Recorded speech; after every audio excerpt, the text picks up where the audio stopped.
On evaluation, with regards to accused 1, it was evident that the only aspect to be decided on was whether he fired a real or toy gun.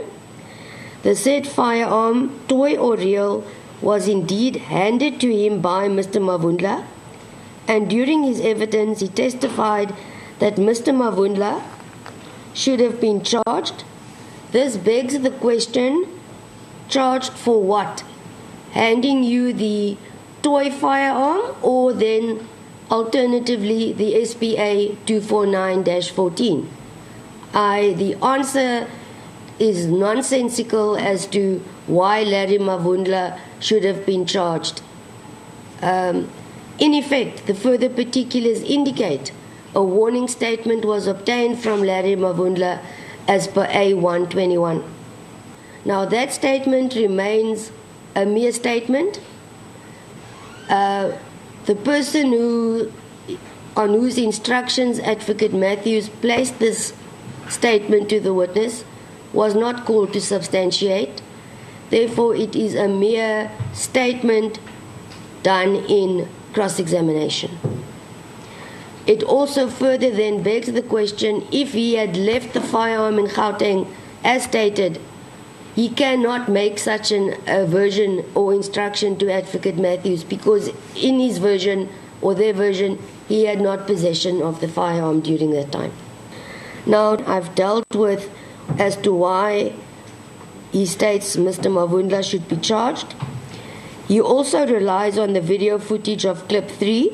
I mention this as a mere reason that it was part of his evidence, and he identifies Mavundla, who was not called to testify, leaves a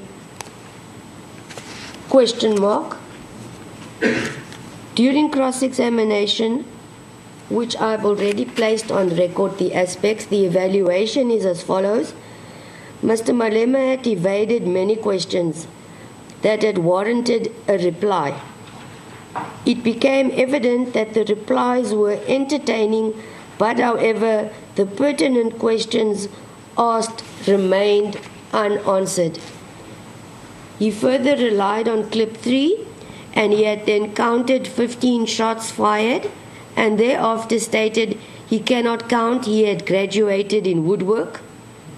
Further, as to how the cartridge or the SPA 249-14 is linked to him, his reply was it must have been the Holy Spirit, and these type of answers did not do accused one any favors.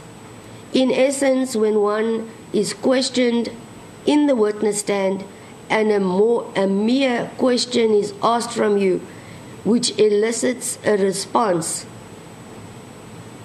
one would expect that the question will be answered.